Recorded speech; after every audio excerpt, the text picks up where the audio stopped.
अस्सलाम वालेकुम दोस्तों, एक बार फिर से आपका स्वागत हमारे चैनल पर। आज 15 अप्रैल प्रधानमंत्री नरेंद्र मोदी आने वाले मंगलवार यानी 22 अप्रैल को सऊदी अरब पहुंचने वाले हैं। मीडिया सूत्रों के हवाले से ये खबर हुई है, इसमें बहुत ज़्यादा भी कोई पुष्टि नहीं हुई, लेकिन इस तरह की खबरें कई दिनों से लगातार आ रही हैं और अभी फ़िलहाल 22 तारीख की खबर सामने आई है।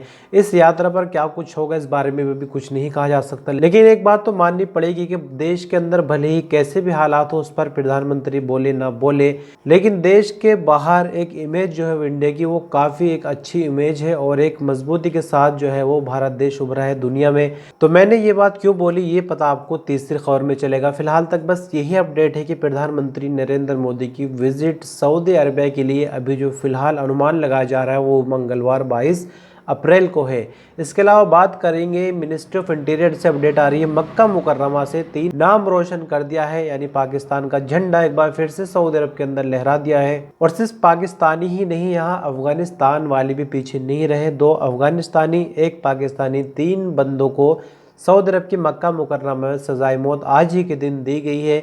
दरअसल सऊदी पुलिस ने इनको हेरोइन स्मगल करते हुए गिरफ्तार किया था। गिरफ्तारी के बाद इनको अदालत में पेश किया गया, मुकदमा चल रहा था। अदालत ने जो फैसला सुनाया उसमें सजाए मौत का हुक्म हुआ, जिसके बाद सुप्रीम कोर्ट, अपील कोर्ट और फिर ऐवान शाह यानी किंग सलमान तक ये मामला पहुंचा। वहां से भी मौत की सजा को बरकरार रखा गया। आखिरकार इन तीनों खारजी, जिनमें पाकिस्तानी गुल नूर हलीम, अफगानिस्तान का गुल मोहम्मद नूर और दूसरा अफगानिस्तानी सैयद गरीब खानी को, यानी तीनों को मक्का मुकर्रमा में सजाए मौत दी गई है। तो अब बात करते हैं मोदी गवर्नमेंट की। जैसे कि मैंने आपको बताया पहली खबर में भी कि भले ही देश के अंदर किसी भी तरह की स्थिति हो, क्योंकि देश के अंदर कुछ ना कुछ चलता ही रहता है, हिंदू मुस्लिम मंदिर मस्जिद वगैरह वगैरह, आप लगातार खबरें अदर प्लेटफॉर्म पर देखते ही रहते हैं। रिसोर्सेज आजकल बहुत है न्यूज़ देखने के लिए।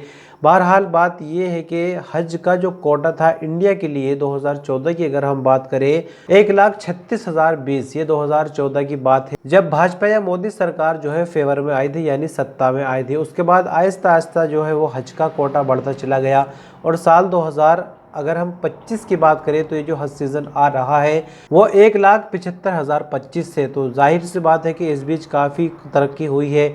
हज का कोटा आहिस्ता आहिस्ता बढ़ते हुए 1,75,025 पर पहुंच गया, जो कि 1,36,020 था। ये जानकारी मिनिस्ट्री ऑफ माइनॉरिटी अफेयर के ट्विटर पेज पर मौजूद है और minority affair minister Kiren Rijiju ने भी इसको शेयर किया है। तो जैसे कि मैंने आपको बताया कि देश के अंदर भले ही किसी भी तरह का माहौल हो, लेकिन इंडिया के बाहर देश को पहचान मिल रही है और इसका फायदा भी हमें देखने को मिल रहा है। Saudi minister of human resources engineer Ahmad Al Rajhi का कहना है कि साल 2030 तक दुनिया भर में 92 बिलियन से भी ज्यादा जॉब को खतरा होने वाला है। इसमें सऊदी अरब की जॉब्स कितनी होंगी इसकी तो कोई सही मात्रा सामने नहीं आई।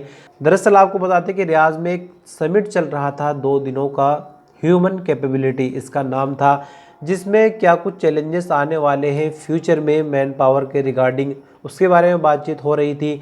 तो जिस तरह से एआई अब सामने आ गई है, आर्टिफिशियल इंटेलिजेंस हमारे सामने है, तरह तरह की टेक्नोलॉजी है, मशीनरी सामने आ रही है, यानी जहां पर 20 लोग काम करते थे, अब देखिए कि वहां पर एक मशीन को फिक्स कर दिया गया है और एक ही मशीन 20 लोगों का काम कर देती है।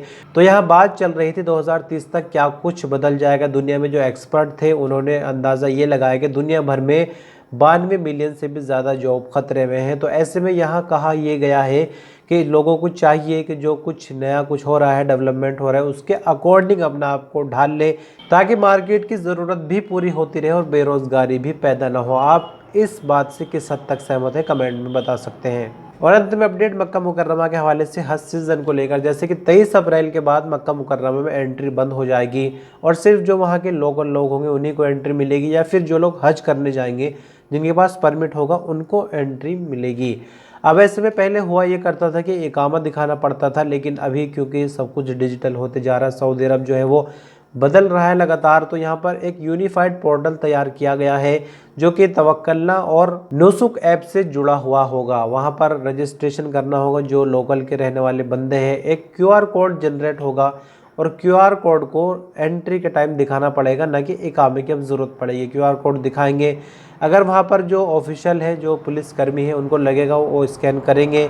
स्कैन करने के बाद उनको पता चल जाएगा, पूरी डिटेल मिल जाएगी, यहाँ इकामा दिखाने की अब ज़रूरत नहीं पड़ेगी। ये एक नई पहले सऊदी गवर्नमेंट के द्वारा बदलते ज़माने को देखते हुए टेक्नोलॉजी का यहाँ भरपूर फ़ायदा उठाया जा रहा है। खबरों का सिलसिला ये ख़त्म हो जाता है। जल्दी मिलेंगे कुछ नए अपडेट्स को लेकर, अपना ख्याल रखिएगा, तब तक अल्लाह हाफ़िज़।